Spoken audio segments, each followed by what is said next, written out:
Welcome to the American Catechism, a systematic Americanology for the wide-awake Christian patriot. This is our second movie review. Tonight, we're studying The Devil's Brigade from 1968. This is Memorial Day weekend 2025, and I sometimes try to watch a military movie on these patriotic holidays. Now some will say that calling Memorial Day a holiday is wrong because it is a solemn day of remembrance. And that it surely is. But the etymology of the word leads us back to Holy Day, a day set apart for a holy purpose of remembrance. And Memorial Day came about in 1866 in Columbus, Georgia, when the women decided to decorate the graves of their fallen soldiers, their husbands, sons, fathers, and brothers, by placing flowers and wreaths upon the graves. They also graciously decorated the graves of fallen Union soldiers as well. And this practice soon spread all around the South, and by 1868 into the North as well. So it is an official holiday from our government, but amongst the general populace, I'm afraid it's all too often celebrated only as a day off from work and not as a day of solemn remembrance of the price of freedom. So this is the day that we remember our armed forces members who died in the service of our country. For this year's Memorial Day, I have read the book that this movie is based on, The Devil's Brigade, by Robert Adelman and Colonel George Walton. And I'm drinking Devil's Brigade whiskey, coming out of Willie's Distillery in Ennis, Montana, owned and operated by a veteran of the U.S. Army Rangers and Green Berets, Willie Blazer.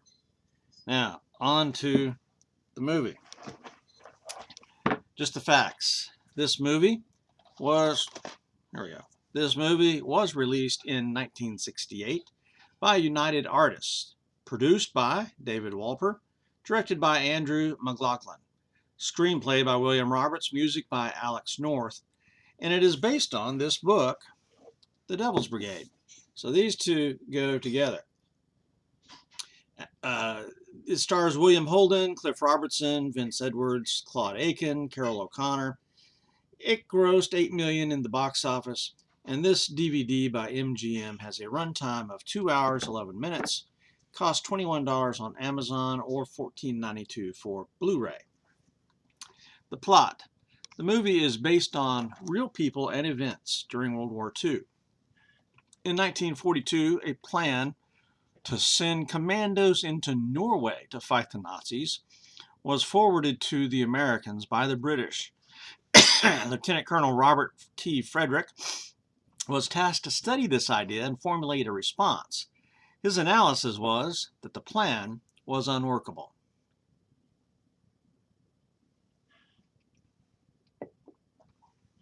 However, Lord Mountbatten, who was in charge of this operation, countered the young lieutenant colonel by choosing him to create and lead the unit for the mission anyway. And he took up the challenge. The first Special Service Force was created with Frederick leading. The movie depicts the building up of Fort William Henry Harrison outside of Helena, Montana. Did not know of that fort. Dates back to the Western days in World War I think. And the forging of this unit was including some select Canadian commandos already battle tested and a bunch of U.S. Army misfits, criminals, shady characters, and that's how the movie portrays it. Much of the movie focuses on the rivalry between the professional Canucks and the undisciplined Yanks, with plenty of fight scenes between the two groups. The original mission, however, is scrapped, and Lieutenant Colonel Frederick is told after training his unit that it is now going to be disbanded. So Frederick goes to Washington and makes an appeal. He sees General Mark Clark, and he asks to keep the unit active. So the force is preserved, and they are sent to the Italian front where Mark Clark is the commanding general. The Italian front was very mountainous, and the regular units of the army were stalled in front of these strong Nazi units fighting from the heights above. There the force proves their worth to General Maxwell Hunter, who doubted them the entire time. The victory in the Battle of Monte la Defensa was significant but very costly for the force. That's a brief summary of the plot of the movie. My score, an 84. My letter grade, stressing enjoyability and importance, A-. Evaluation and recommendation. This movie's importance outweighs its technical merits. Movie making and acting have improved hugely in the past 50 years, but our stories have not. The story told here is simply amazing, and it's an important part of our heritage. The first Special Service Force was the precursor to the modern-day Special Forces, the Green Berets, and this movie should be marketed as such. So if you want to see where the modern-day Special Forces come from, watch this movie. The movie and the book should be watched and read by operators, soldiers, veterans, and American patriots. I'm glad that I watched this movie this Memorial Day weekend, and I'm glad that I've had a chance to read this book. Details. Let's go for historical accuracy first. I chose this movie because it was based on historical facts and real people. And the movie production crew did base it on the movie. Walpole, the producer, purchased the rights to the book. So now I've read the book that this movie is based on. Now, movies as an art form necessarily abbreviate the story portrayed in the book, essentially condensing the timeline and altering many of the facts in order to fit into the story the producer and director wanted to tell.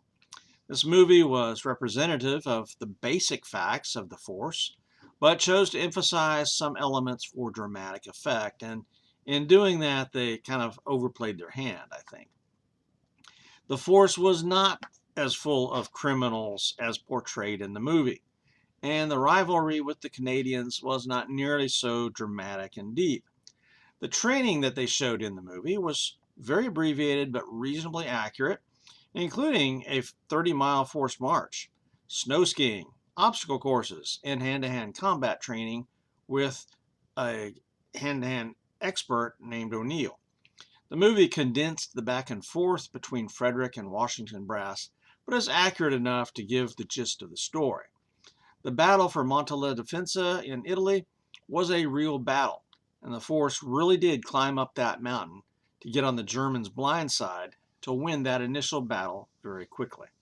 So for historical accuracy, many of the force veterans who were interviewed and saw the movie kind of disparaged the accuracy of it all, but I think that's mainly due to the movie being Hollywooded up. Okay, you have to take the initial facts from the book and adjust it to a different art form. So 17 of 20 points for historical accuracy. Generally accurate, some details right on, some details overemphasized or neglected. Second, movie production background. Producer David Walper purchased the film rights to the book as the book was being published in 1965 and 66. Walper was a documentary producer, so, fact-based, wanted to get into the historical film side of the industry. And he had already purchased the rights to the book, The Remagen Bridge, and was going to make that movie.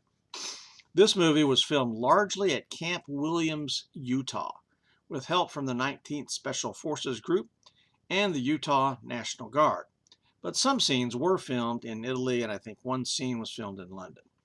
I could find no information on production costs, but one source I checked said it had grossed $8 million at the box office. And one of the big problems was it came out just a few months after The Dirty Dozen, which some thought took away a lot of the impact that this movie should have and would have had.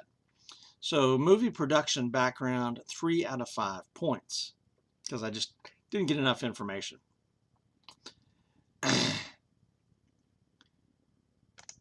Movie set and scenario, or movie set scenery and wardrobe. Having once upon a time stayed in old World War II barracks myself at Fort Riley, Kansas, I can vouch for the authenticity of the types of buildings pictured at Fort William Henry Harrison.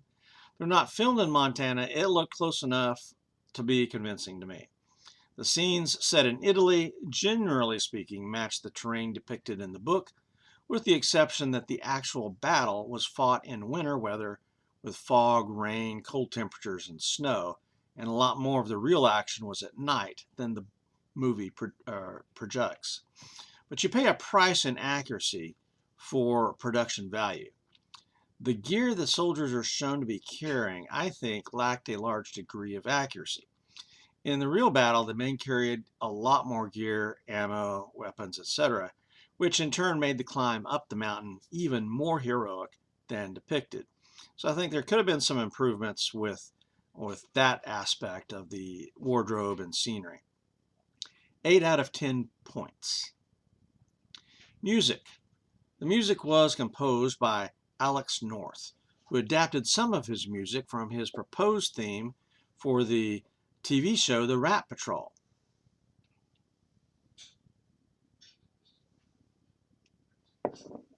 You have the bagpipes from the Canucks playing Scotland the Brave, and that was fantastic. There were a couple of, when the movie was released, there was an album released of the score, but that first one was by Leroy Holmes. It was a cover, so it wasn't the actual soundtrack of the movie. But then later, in 2007, the soundtrack of Alex North's original music was released. So 2007, that's 40 years later. Now, the music I thought was outstanding. The martial music, along with some popular 1940s music, was very appropriate, very good. The music reminded me of the old TV show Hogan's Heroes. It reminded me of The Great Escape and Bridge on the River Kwai. So all that music is kind of similar. It's got a martial tone about it. And so I thought the music was perfect. So 14 out of 15 points. The storyline and plot. The storyline is generally accurate, but some of the force veterans, again, considered it to be inaccurate. The main complaint seems to be that the making of the movie, like The Dirty Dozen, it's direct. Dirty Dozen came out just directly before this movie, so it's kind of a direct competitor. It greatly overemphasized the criminal element in the force. After reading the book, I would say that the production team made a deliberate choice to go in the direction of Dirty Dozen for dramatic effect and sell tickets. But the real force was comprised of a lot of volunteers straight from the civilian world. Backcountry farmers and lumberjacks, trappers, wilderness men, forest rangers, game wardens, policemen. I mean, the real force drew on a lot of raw recruits, as well as people volunteering from other units to get to this. So the concept of emptying the prisons out to form this group is a false concept, but for Hollywood's purposes, they went with that. And that's a little bit disappointing. But I think in general, the movie accomplishes its main idea, the big point, and that is that this was a special and unique unit with a very particular purpose, and they got the job done in places that no other Army unit could have done. And herein lies the value of the movie. It succeeded at telling the story of these heroes. The character development of the force as a whole, as they blended many strong-headed individuals and that large contingent of Canadians into an efficient fighting force, that was a strength. They showed character development of the unit as a whole. And there was character development of many individuals in there as well. There were many specific scenes in the movie that actually happened. There was the episode with the rattlesnakes, the bar fight with local men, the 30-mile forced march, the hand-to-hand combat training by O'Neill. These things actually happened, and the book covers them quite well. So the movie represented those accurately. The mystique and leadership of Colonel Frederick was a key point in the movie and in the real story. So all in all, the storyline and the plot, I'll give 18 of 20 points to. Acting. William Holden was certainly the leading actor, and he did a good job, but not great. Some of that may have been the writing, though. My take on Colonel Frederick from the book was not met by Holden, was not really portrayed as well in the movie. I did not like Vince Edwards as Major Bricker because that character really seemed out of place, as overly negative, not resembling what I saw in the book. But again, that could be the writing and directing. They were looking for conflict and character development, and so they created a little bit more conflict than was there. I thought Claude Akins as Rocky was the star of the show and showed huge character development, along with Richard Jekyll as Omar. The Germans were portrayed as incompetent, I felt, and I think that lessened the value of what the force accomplished. So acting, 11 out of 15. Special effects. The special effects, I think, were on par with movies of the 1960s and were adequate. The main difficulty comes when you watch a 1960s movie after watching a modern day movie like Saving Private Ryan or Black Hawk Down. Then the comparison is pretty stark. So 8 out of 10 for special effects. Bonus. Despite the flaws with this movie, I consider it an important movie that should be viewed by the current generation of soldiers, veterans, and patriots. When I look back at the World War II generation and what they accomplished, I'm simply amazed. And this story, their story, is valuable. 5 out of 5 points. Giving me a total score of 84 points.